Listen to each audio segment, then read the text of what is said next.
define success, commitment, what it means to have passion. All of the hours of self-sacrifice, losing yourself to the idea of success, when you can lose sight of friends, family, and relationships of people you care about. Have you questioned what it means to have balance, or does it feel like the life you live only feels right when you live and breathe every aspect of your job?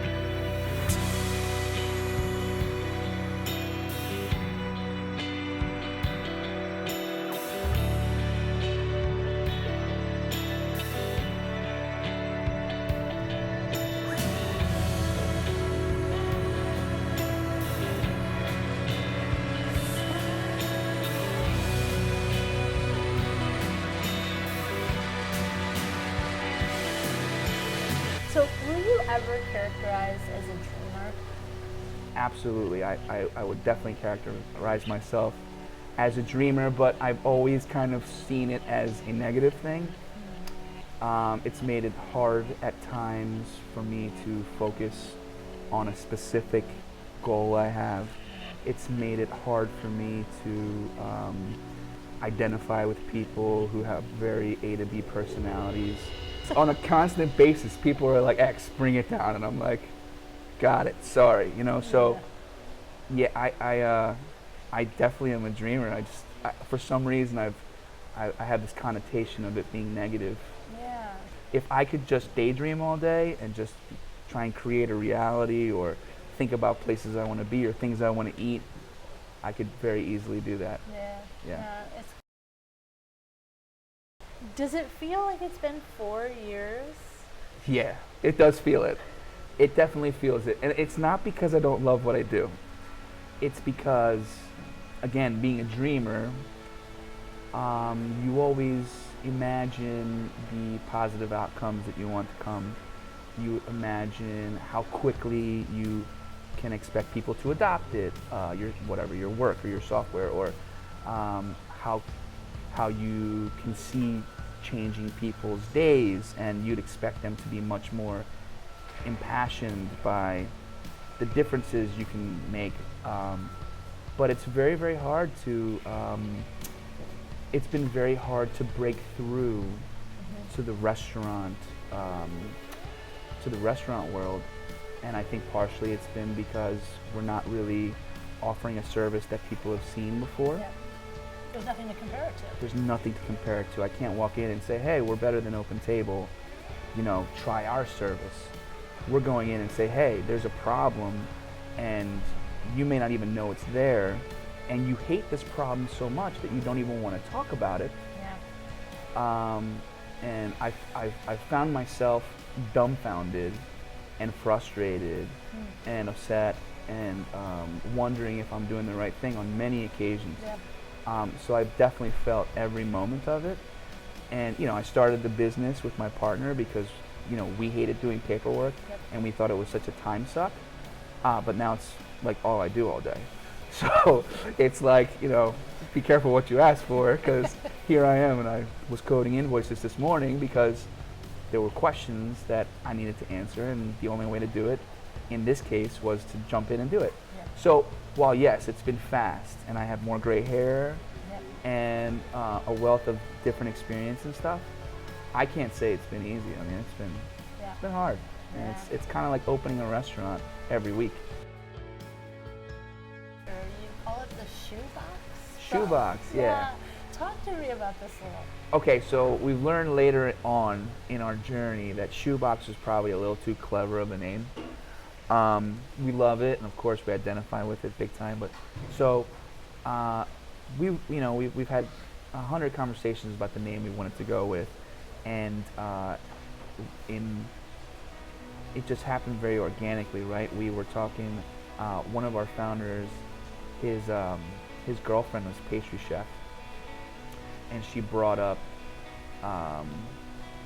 something about how she needed to bring all of her receipts to her accountant. And she's like, "Where's my shoebox?" And she, and my partner Tony was talking about pâte à choux and how much he loved profiteroles and stuff. and it just kind of like out of nowhere. And then we looked up what shoe meant, which meant cabbage, and a lot of old school people refer to cabbage as money. So phonetically speaking, it fit with the idea of the literal shoebox you bring to your accountant with paper. And just meaning-wise, the cabbage also referenced money. And I hear Chouxbox, Chouxbox, all kinds of different pronunciations on it, which is actually funny at this point. Chouxbox. Huh? Chouxbox, yeah. And the worst is when my mom's like, you know, my friends looked up your website and they looked up Chouxbox and they're afraid of what you're doing with your life. And I'm like, Mom, it's shoebox with an X. Don't tell them to look up Chouxbox. Shoebox evolved naturally, and it's got like 30 different meanings. So like my partner always says, it's the sweetest way to manage your cabbage. Sweet reference on pastry, managing your money because we do, you know, invoice automation. But that's one of the creative downfalls of us being creatives creating this, because I'm sure if we would should have made it like invoicemanagement.com, you know, I wouldn't have to repeat my my email address every time I'm on the phone with somebody. Can you describe to me, like, you feel like you have meaning in what you're doing, but maybe describe the challenge of how it may be affecting like your personal life or family or having hobbies? It's huge. It's honestly, I think, one of the most, it's like the paradigm of our times for restaurants, is that you live in this selfless, hospitable, mentorship-driven life where you give up everything. You give up spending time with family, you give up special occasions, you give up interactions, just simple ones, for the good of the restaurant, for the good of service. You know, you want to get there early to work on a new item or recipe. So you're completely selfish on the other end because you don't make time for the people closest to you, the people that you love. I've missed countless weddings. I've missed all kinds of baptisms, or just, you know, I missed my mom's 50th birthday party. I can never take that back, right? And I think about this stuff because I'm like, you know, in the moment, I'm thinking to myself, wow, I'm like giving up everything for my profession, for my restaurant, for just the people I work with.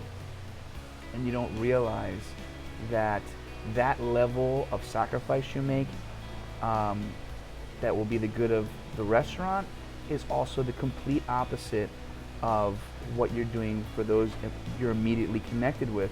And I think taking a step back and thinking to yourself, all right, what's more important, that I do, like, you know, ham powder or foie gras powder on this cool new dish, or that I don't have to go in and spend an extra 4 hours prepping an item and I like go see my nephew before work starts because I haven't seen him since his birthday. And it's not until you take a step back and out of a specific, in your four walls of being in a restaurant, until you realize how much you're missing, how important it is to be reminded of family and those who you care about. And honestly, like, you know, I stopped working in restaurants and had 0 people to hang out with. I was completely alienated, right? All my best friends growing up, didn't talk to them anymore. All my family, like, so here I am, Friday night, Saturday night, no friends, nobody to hang out with. So like, in the funny sense, I'm like, wow, I alienated everybody from my life for the last 15 years, and here I am, watching Netflix on a Friday, wishing I was in a restaurant to do service, because I had evolved, or, you know, I had created this life around restaurants, and that was my family, and that was my friends, and that was my post-work, and that was my pre-work, and food was what I read about, and wine was what I read about. And it's like, you don't realize how unbalanced your life is until you take a step back, and you're like, holy shit, man, like, my life just went by. I started doing this as a busboy. Now I'm a 33-year-old GM, and like, I have nothing to show for it except I get comped when I go out to see my friends at other restaurants. talking about the labor pool that isn't there for everybody to manage their businesses, but who's talking about the talent that's leaving the business because they're not happy and they don't have balance, and we're like, oh, that guy, he quit his job and he left, he's doing this, or this person who's taking a lesser job because he wants to work in the community, and when we ask him why you're doing it, he's like, because I want to see my wife and my kids, and I want to go to those events because they're important to me. But the shame that those individuals feel when they say it, they're quiet, they don't talk loud about it, and it's almost like, oh, you did that, you gave it up. Right, like you sold out. Sold out. I try more and more as I get older to listen to older people, people who've lived through it, people with experience. And you know, I wouldn't give up my restaurant years for anything. I mean, I learned so much, made amazing friends, and those memories are, you know, unto themselves, right? Like we all create this trauma bond, right? Yeah. Working in restaurants together.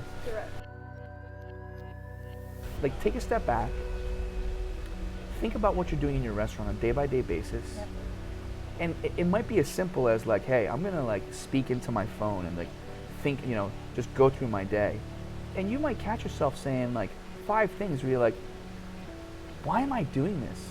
Guaranteed 45-year-old Xavier would look back and say, yo, 34-year-old X, don't do this. You're wasting your time.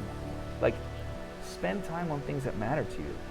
And I think that's what we've got to get to is like, cut back your menu. Stop feeling like you have to do a special every day. You know, don't worry about like minutia, like I said, like making bread. There's great bread bakers. I'm sure you'll find a mayonnaise that hits your palate the way you want it to, with good texture. All kinds of stuff. And you know, like I said, I think a lot of this is it's a sentence we give to ourselves. Take a step back, think about what you're doing, and create more time for yourself and for the people you care about. Yeah.